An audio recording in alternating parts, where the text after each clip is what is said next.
Bom, vamos chamar agora o professor Roger, que se fosse mulher eu casava com ele, mas como não é, Roger, vai, diga logo, responde isso aí. Questão 1, 13 e 10. Boa sorte, Rogerzinho. Obrigado, Tony. Questão número 1, questão número 13, questão número 50, lembrando que são todas questões, números das questões da prova azul, hein, pessoal? Prova azul. Quem está contra a prova na mão tem que procurar. Veja só, questão número 1. Apresenta um pequeno texto extraído da internet, do site da Unesco. Aliás, isso é um tema super recorrente, porque afinal de contas o Cristo Redentor acabou de ser considerado uma das novas maravilhas do mundo. Olha que interessante a questão.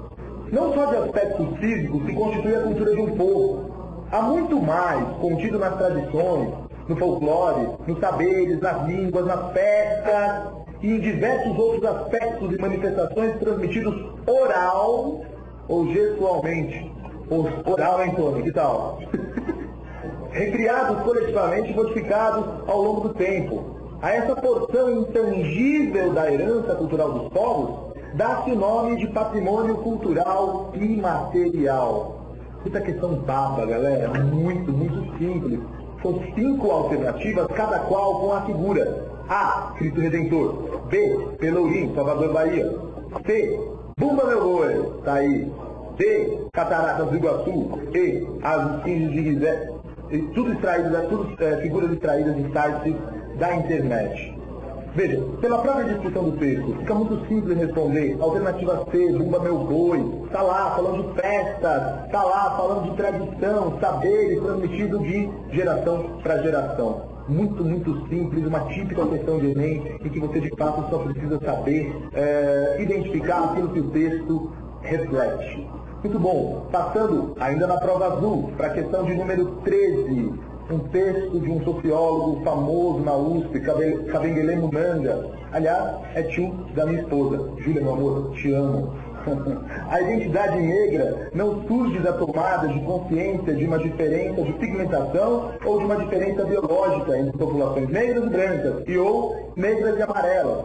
Ela resulta de um longo processo histórico que começou com o descobrimento no século XV do continente africano e de seus habitantes pelos navegadores portugueses.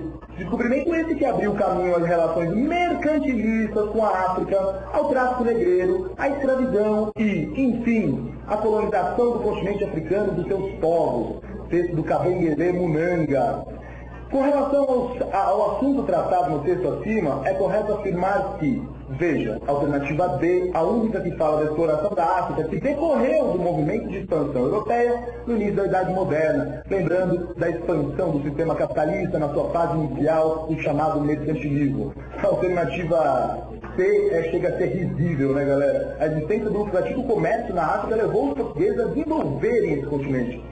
Não é possível assinalar a alternativa B. Você sabe como é a situação do continente africano hoje, tão espoliado historicamente, no século XVI, no século XIX, Conferência de Berlim. Galera, a alternativa D, muito simples mesmo. Por último, a questão 50. Por último não, porque daqui a pouco eu volto. Você achou que esse delírio de mim assim tão fácil? Daqui a pouco eu estou de volta. Por agora, questão número 50 da prova azul. Veja que interessante, a reprodução de uma pintura rupestre típica da pré-história, com um detalhe interessante da pré-história brasileira, coisa que ninguém fala, coisa que a gente não estuda na escola, coisa que os historiadores mal citam no curso de História Geral, e não por má vontade, até porque, vejam só, o que a gente chama de pré-história? Todo aquele período da história em que não há registros escritos. Apesar da pintura ser um registro, ela não constitui alfabeto. Então veja, alternativa C, sendo a correta, prova azul, aspectos da vida cotidiana de grupos que viveram durante a chamada pré-história do Brasil. É isso que a pintura rupestre se refere. Interessante a D, né? Coloca lá, os rituais que envolvem sacrifícios de grandes dinossauros atualmente extintos. Ao contrário do que diz a família dinossauro, homens e dinossauros jamais conviveram. Muito bem, galera. Tá lá, alternativa C da questão 50, prova azul. Tony, é com você de novo, meu querido. Vamos lá, eu vou de volta.